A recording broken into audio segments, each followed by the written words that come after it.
Hello students, good morning. Let me start. One is a new chapter of political science, electoral politics. In this chapter, we study the about the elections procedure and the election. What is the role of election in a democratic country? We study all the things. In previous chapters, you have already read what is democracy and why democracy. So, in a democratic country, the election play a very important role. So, let me start it once again and listen it very carefully. In a democracy, people do not govern directly; they govern through the representatives. Governing through elected representatives is the most common form of democracy. So, all over the world, that the most of the countries they follow this system, that indirect democracy, that is known as the indirect democracy, where the people elected their representative and their representative rule over them for make the policy and program for the betterment of the citizens of the country. So the chapter start, one is the example here of Haryana and formation with the help of Lok Dal, party of Lok Dal, formation of new Lok Dal party. So Haryana had been ruled by the Congress party since 1982. They give here one example of Haryana, how the Chaudhry Devilal was an opposition leader and he led the movement called Nyaya Youth, struggle for justice, and later he became very popular, and the next election they participate in the election and form the government in Haryana. How they run the campaign, how they all the things you have to read in your NCERT book. Now elections, what is election? Election, it means where the people election give the right to the people to elect their ruler. So we can't imagine a successful democracy without election. Often says if there is no election, no democracy. अक्सर कहा जाता है कि अगर democracy नहीं है तो election मतलब इलेक्शन नहीं है तो डेमोक्रेसी नहीं होगी. Elections, an election is a formal decision making process by which a population choosing an individual hold public offices. Electoral reforms describe the process of introducing fair electoral systems.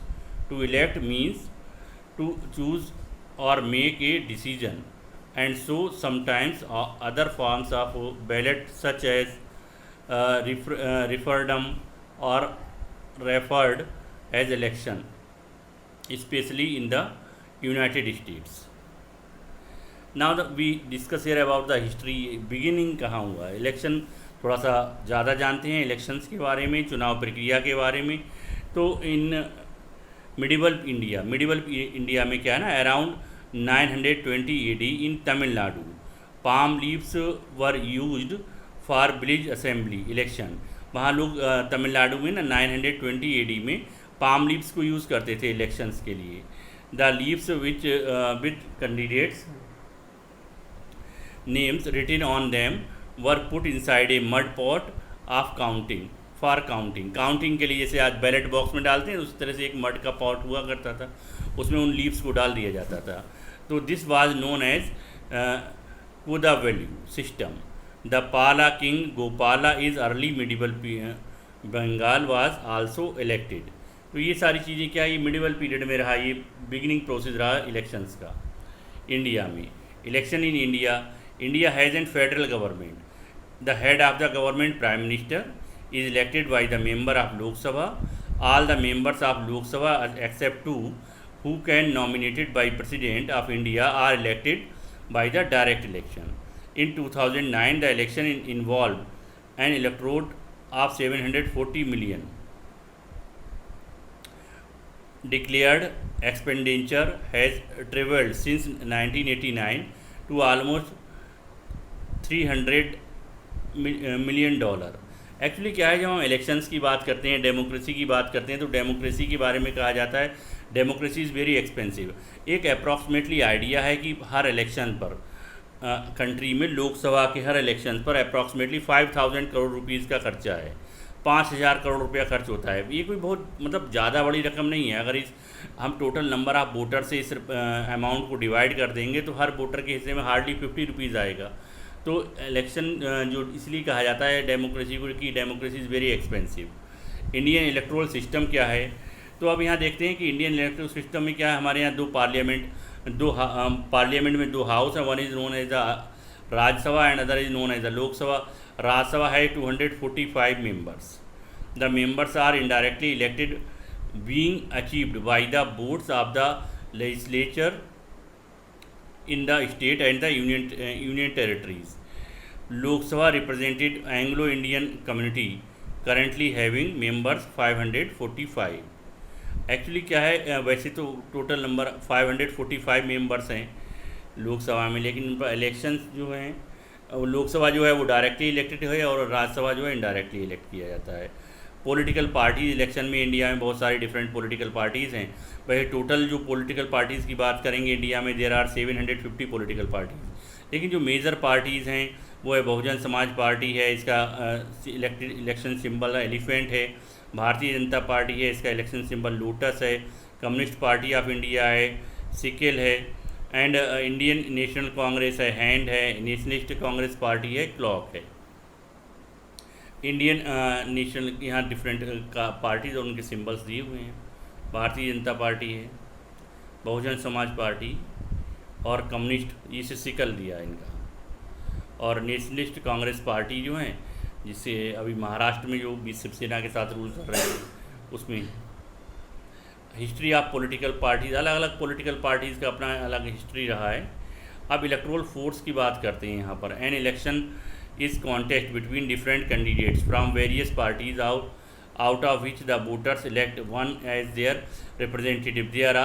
There may also be independent candidate taking part in election. Election में क्या है, political parties के जो candidate हैं वो भी part करते हैं, कुछ इंडिपेंडेंट कैंडिडेट होते हैं वो भी भाग ले सकते हैं।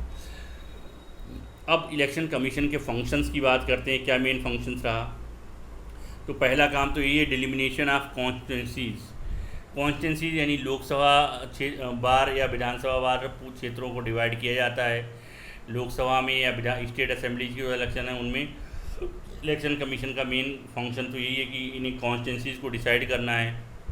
फिर प्रिपरेशन ऑफ वोटर लिस्ट, यानी उस कंसर्न एरिया में कितने लोग रहते हैं और उनमें से कितने 18 ईयर्स की एज को पा चुके हैं, 18 साल की उम्र को प्राप्त करते मिल चुकी है, जिनकी 18 साल की आयु हो गई है उनको क्या है राइट टू वोट मिलता है। तो इनका नाम जो है उस कंसर्न एरिया के कंसर्न पोलिंग बूथ की वोटर लिस्ट में शामिल होगा।